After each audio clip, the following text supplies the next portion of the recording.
Bang Hasan, kembali ke Anda ketika tadi Bang Henry menyebut bahwa kembali menyinggung soal putusan MK nomor 90, kemudian menyinggung lagi soal desain-desain yang sudah ada untuk mempengaruhi proses pemilu, dan juga ada keputusan-keputusan yang dibuat untuk bisa mempengaruhi proses-proses pemilu. Apakah itu hanya sekedar alasan-alasan saja yang dicari-cari, atau dari 02 melihat memang masih ada kekurangan dalam pemilu 2024 ini? Kalau dalam posisi ini kita bilang kekurangan pemilu itu kayaknya nanti dibilang nggak bersyukur. Ya, teman-teman lain punya catatan lah terhadap kekurangan pemilu. Termasuk juga misalnya dari tim kampanye nasional pasti punya catatan-catatan. Tapi mungkin bukan untuk dibuka hari ini. Jadi menurut saya, kalau kita kembali ke masa lalu, memperdebatkan hal-hal yang misalnya kembali lagi ke bulan Oktober, saya sudah bilang nih berapa kali, mungkin di Metro TV juga saya sudah pernah bilang, bahwa kalau misalnya memang tidak sepakat dengan aturan main, cara, prosedur dan segala macam, sebaiknya nggak usah ikut. Karena kalau Anda sudah ikut, terus di ujung hasilnya beda dengan ekspektasinya, kita balik lagi ke bulan Oktober. Nggak maju-maju kita.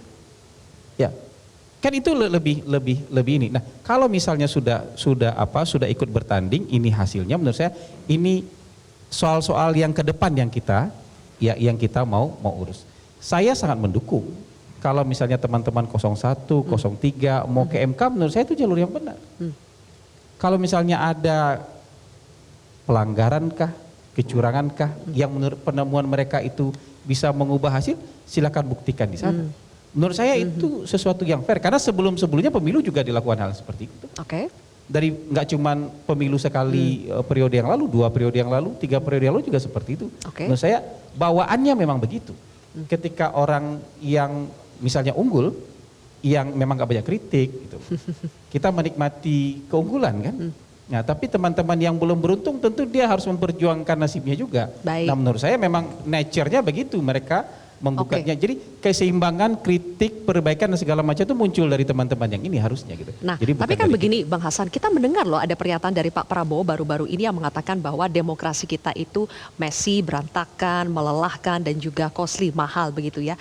Dalam konteks sebelumnya Pak Prabowo bilang saya sudah beberapa kali ikut pemilu dan testimoninya itu seperti itu. Berarti memang tidak bisa menutup mata ada banyak sekali kekurangan dalam pemilu kita. Ya, kalau melelahkan itu bukan masalah kekurangan menurut saya. Memang negara sebesar ini pemilunya pasti melelahkan. Buat bagaimana Pak Prabowo berantakannya? Kalau berantakan beginilah, pasti ada beberapa hal. Kan kita pemilu nggak cuma pilpres. Menurut saya pilpres ini dari sisi prosedur, dari sisi perjalanan sampai perhitungan sampai hasil, menurut saya pilpres nggak terlalu banyak masalah.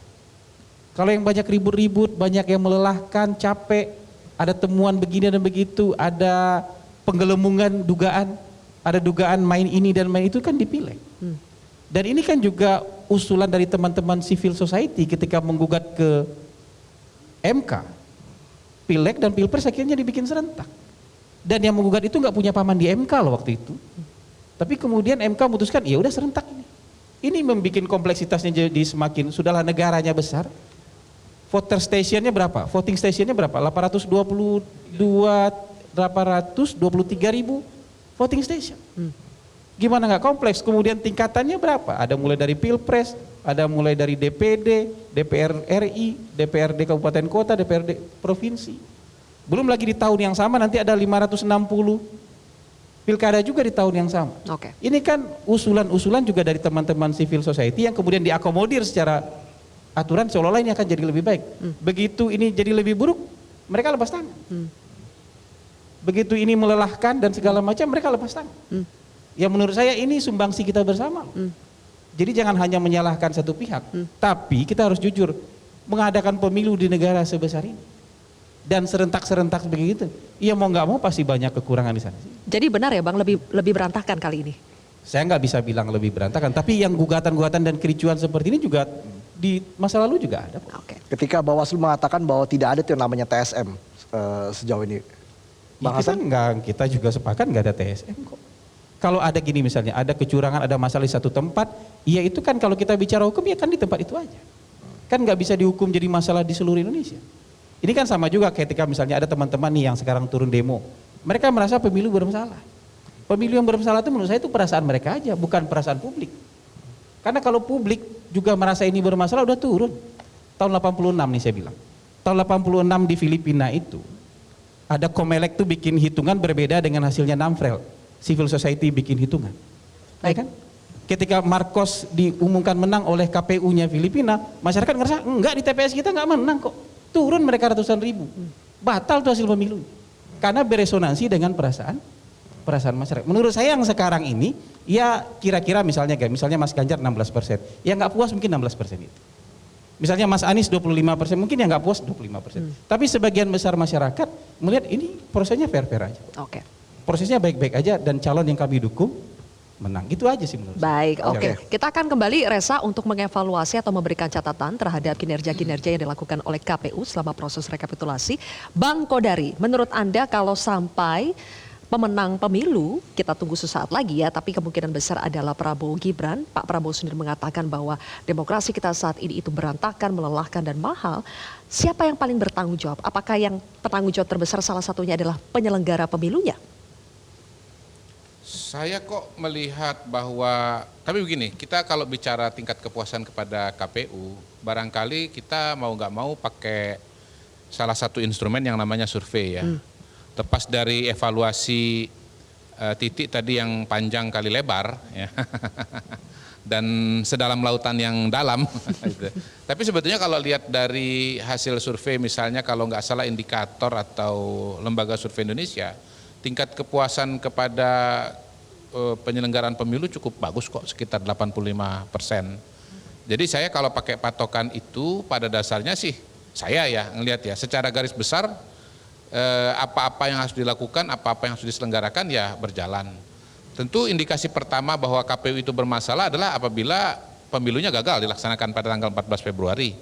Atau misalnya banyak pemilu yang tidak terselenggara pada hari di mana itu dijadwalkan. Nah, sepengetahuan saya pemilunya berjalan pada tanggal 14 Februari, kemudian ya ada yang telat, misalnya di TPS saya sendiri di Jakarta itu agak telat bukanya, tetapi waktu itu memang ada hujan ya. Dan ya buat saya sebagai orang yang tidak terlalu bergelut dengan isu-isu penyelenggara pemilu seperti yang dilakukan oleh Titik misalnya, saya melihat secara garis besar ini berjalan. Mungkin saya adalah bagian dari yang 85% itu.